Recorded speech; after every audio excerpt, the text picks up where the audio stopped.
Hello friends, welcome back to our channel think talks by యువ. మీరు కనుక నా ఛానల్ని మొదటిసారి చూస్తున్నట్లయితే ఖచ్చితంగా నా ఛానల్ని మీ బంధుమిత్రులందరికీ షేర్ చేయండి ఫ్రెండ్స్. అలాగే మీరు కూడా సబ్స్క్రైబ్ చేసుకోవడం మర్చిపోవద్దు. ఇక ఏమాత్రం ఆలస్యం చేయకుండా వీడియోలోకి వెళ్ళిపోదాం. ఫ్రెండ్స్, మీకోసం ఈరోజు ఒక జబర్దస్త్ వీడియో అనేది తీసుకొచ్చాను.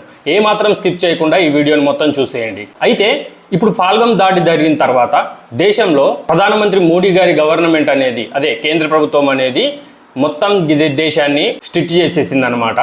అయితే ఆయా రాష్ట్రాల్లో ఉన్నటువంటి ముఖ్యమంత్రులకు కూడా నివేదికలు అనేటివి సమర్పించేసింది, జాగ్రత్తగా ఉండండి అని చెప్పేసి. అయితే ఈ తరుణంలో చాలా అంశాలు అనేటివి వెలుగులోకి వచ్చాయన్నమాట.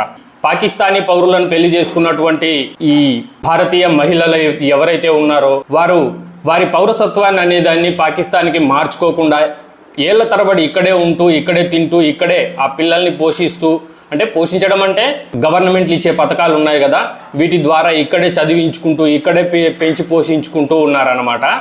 కానీ కేవలం భర్త తరపు నుంచి వాళ్ళు మాత్రమే అటు సైడ్ ఉన్నారనమాట. సో ఇది ఏళ్ల తరబడి నుంచి జరుగుతుందనమాట. దీనికి సంబంధించి నేను ఒక పూర్తి వీడియో అనేది చేసి పెట్టాను. దాని లింక్ కూడా కింద డిస్క్రిప్షన్లో ఇస్తాను, అలాగే ఎండ్ స్క్రీన్లో కూడా ఇస్తాను. వీడియోని మాత్రం అసలు స్కిప్ చేయకండి ఫ్రెండ్స్. ఇప్పుడు భారతదేశ కేంద్ర ప్రభుత్వం అనేది పాకిస్తాన్ మీద దాడి చేస్తుందా లేదా అనేసి ఈ విషయాన్ని కొద్దిగా పక్కన పెడితే దేశంలో ఏం జరుగుతుందో చూద్దాం ఫ్రెండ్స్. ఇప్పుడు ఈ పాల్గం దాడి జరిగిన తర్వాత ఒక్కొక్కటి అన్ని వెలుగులోకి వస్తున్నాయి. సో దాంట్లో భాగంగానే ఈ ఇల్లీగల్ బంగ్లాదేశీలను మరియు ఈ ఇల్లీగల్ పాకిస్తానీ రోహింగ్యాలు ఎంతమంది భారతదేశంలో తిష్ట వేసుకొని కూర్చున్నారు, వీళ్ళందరినీ ఆయా రాష్ట్రాల్లో నుంచి బయటికి పంపించేయటం జరుగుతుందన్నమాట. ఉత్తరప్రదేశ్లో చూసుకున్నా, మధ్యప్రదేశ్లో చూసుకున్నా, మహారాష్ట్రలో చూసుకున్నా కానీ, గుజరాత్లో చూసుకున్నా కానీ ఆఖరికి వీళ్ళు ఏళ్ల తరబడి ఇక్కడే ఉంటూ ఇల్లీగల్ అక్రమంగా తిష్ట వేసుకొని కూర్చున్నారనమాట. అయితే వీళ్ళను దేశం నుంచి బయటికి పంపించేయటానికి తగిన చర్యలు అనేటివి తీసుకోబడుతున్నాయన్నమాట. అయితే మనకి ఎలానో ఉంది కదా యూసీసీ అనేసి, ఇప్పుడు యూసీసీ వైపుకు మనం చిన్నగా అడుగులు వేస్తున్నాం అనమాట. దీన్ని దేశం అంతటా అమలుపరచడానికి అడుగులు వేస్తున్నాం అనమాట. సో ఈ యూసీసీ అనేది కాస్త పక్కన పెడితే భారతదేశంలో 10 కోట్ల మంది ఇల్లీగల్ బంగ్లాదేశీ రోహింగ్యాలు పాకిస్తానీలు ఏళ్ల తరబడి నివాసం ఉంటున్నారు అని చెప్పేసి నేను చెప్తున్నాను. కొంతమంది 6 కోట్లు అంటారు, కొంతమంది 5 కోట్ల మంది అంటారు. కానీ ఈ విషయం తేల్చడం కోసమే కేంద్ర ప్రభుత్వం మోడీ సర్కార్ అనేది మళ్ళీ ఒక మాస్టర్ స్ట్రోక్ అని మనం చెప్పుకోవచ్చు.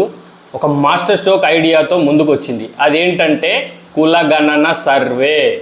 ఈ కులగణన సర్వే అనేది ఈసారి దేశం మొత్తం జరుగుతుందన్నమాట.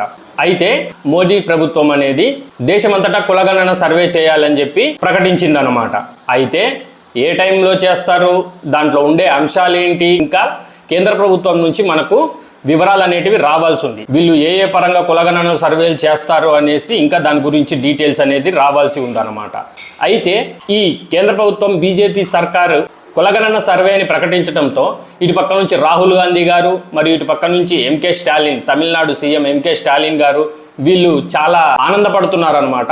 ఈ రాహుల్ గాంధీ గారు అయితే మేము ఎప్పుడో చెప్పాం కదా కులగణన సర్వే చేయాలని చెప్పేసి, చివరికి మోదీ మా మాట విన్నాడు అని చెప్పేసి వీళ్ళు ఒక రకంగా మాట్లాడుతున్నారనమాట. అయితే ఇక్కడ మనం చర్చించుకోవాల్సిన అంశం ఏంటంటే, ఈ మధ్య కాలంలో కాంగ్రెస్ ప్రభుత్వం 2024లో తెలంగాణ రాష్ట్రంలో నిర్వహించినటువంటి కులగణన సర్వే, దీని ప్రకారమే బీజేపీ ప్రభుత్వం కూడా చేస్తుందా, లేకపోతే బీజేపీ ప్రభుత్వం అనేది ఈసారి జెన్యూన్గా చేస్తుందా, అంటే న్యాయబద్ధంగా జెన్యూన్గా చేస్తుందా?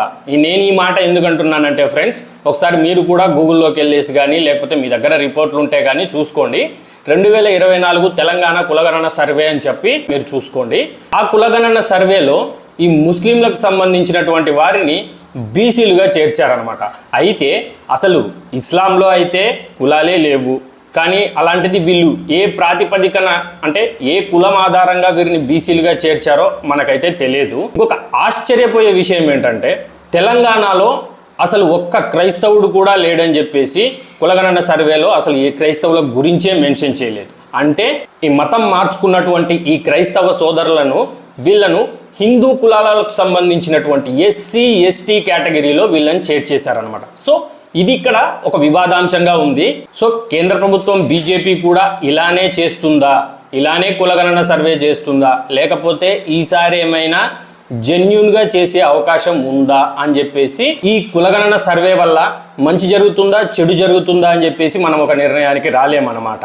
అయితే ఎప్పుడైతే బీజేపీ ప్రభుత్వం ఈ కులగణన సర్వే గురించి ప్రకటించిందో వెంటనే కొంతమంది జాతీయవాదులు బీజేపీ సర్కార్కు మరియు మోడీకి వ్యతిరేకంగా సోషల్ సైట్స్లో విరుచుకుపడుతున్నారన్నమాట.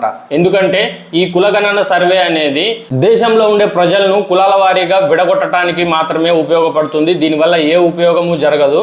ఇది కేవలము బీహార్లో జరుగుతున్నటువంటి ఎన్నికల కోసమే ఈ బీజేపీ ప్రభుత్వము ఇలా కులగణన సర్వే అంటుంది అని చెప్పేసి కొంతమంది మాట్లాడుతున్నారు. అయితే ఇంకొంతమంది జాతీయవాదులు వీరికి వ్యతిరేకంగా ఏమంటున్నారంటే, ఇప్పుడు దేశాన్ని మనం శుభ్రం చేయాలి అంటే, ఎందుకంటే ఈ అక్రమార్కులు అంతా చాలామంది మన దేశంలో తిష్ట వేసుకొని కూర్చున్నారు. వాళ్ళు ఎలా ఉంటారు, వాళ్ళ క్యాస్ట్ ఏంటి, ఇవన్నీ మనకు తెలియదు. ఎందుకంటే ఒక్కొక్కరిని ఒక్కొక్క రకంగా మనం పట్టుకోలేము. అందుకని ఈ కులగణన సర్వే వల్ల క్యాస్ట్ ఆధారితంగా, కుల ఆధారితంగా ఈ ఇల్లీగల్ బంగ్లాదేశీ, రోహింగ్యా మరియు పాకిస్తానీలను పట్టుకొని బయటికి పంపించటం జరుగుతుంది అని చెప్పేసి కొంతమంది జాతీయవాదులు దీన్ని ఆహ్వానిస్తున్నారన్నమాట.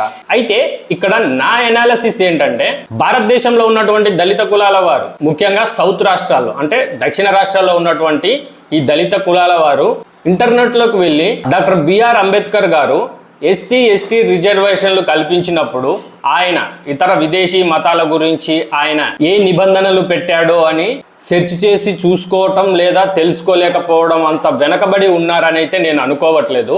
అయితే మన దక్షిణ రాష్ట్రాల్లో ఉన్నటువంటి ఎస్సీ ఎస్టీ సోదరులు ఒకసారి గూగుల్లోకి వెళ్ళి భారత రాజ్యాంగాన్ని రచించినటువంటి డాక్టర్ బిఆర్ అంబేద్కర్ గారు ఎస్సీ ఎస్టీ రిజర్వేషన్ల గురించి మతం మారితే, అది కూడా స్పెసిఫిక్గా విదేశీ మతాలు మారితే తమ ఎస్సీ ఎస్టీ కోటా రిజర్వేషన్లు ఉంటాయా ఉండవా అనేసి, దానికి అర్హులా కాదా అనేసి మీరే ఒకసారి గూగుల్లో కానివ్వండి, లేకపోతే రాజ్యాంగం మీ దగ్గర ఉంటే మీరే చూసుకొని చదువుకోండి ఒకసారి.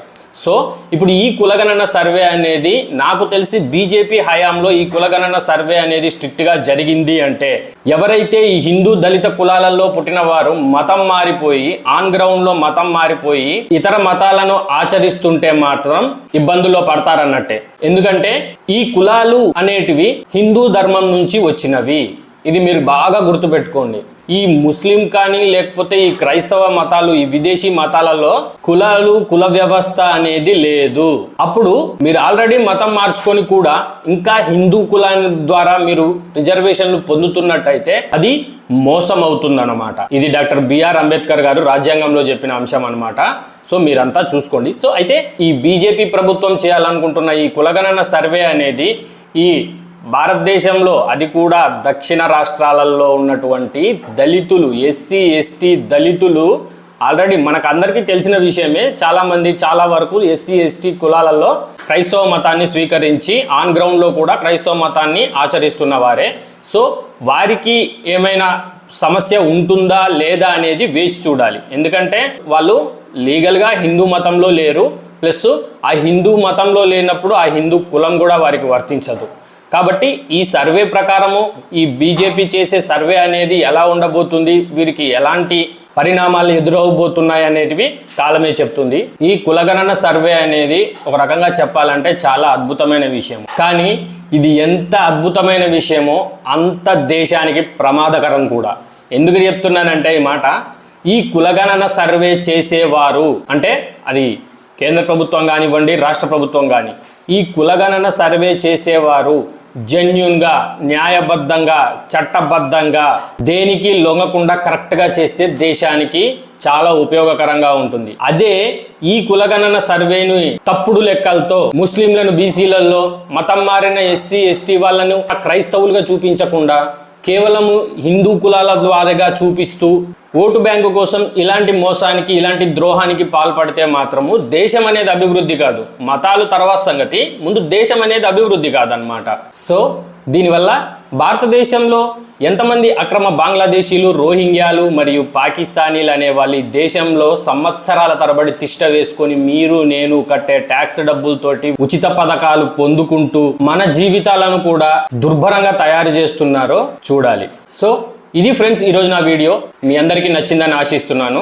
అయితే ఈ కులగణన సర్వే గురించి ఎన్డీఏ కూటమి చేయాలనుకుంటున్న ఈ కులగణన సర్వే గురించి మీ అభిప్రాయం ఏంటి అనేది కింద కామెంట్ సెక్షన్లో ఖచ్చితంగా తెలపండి. ఎందుకంటే దీని మీద మీరు ఎలాంటి భావంతో ఉన్నారో అనేది నాకు కూడా తెలుసుకోవడానికి ఉపయోగపడుతుంది అనమాట. నా ఛానల్ని సబ్స్క్రైబ్ చేసుకోవడం మర్చిపోవద్దు. అలాగే ఈ వీడియోకి లైక్ చేయడం మర్చిపోవద్దు. మీ బంధుమిత్రులందరికీ నా ఛానల్ని షేర్ చేసి సబ్స్క్రైబ్ చేసుకోమని చెప్పండి. ఒక మంచి వీడియోతో మళ్ళీ కలుద్దాం.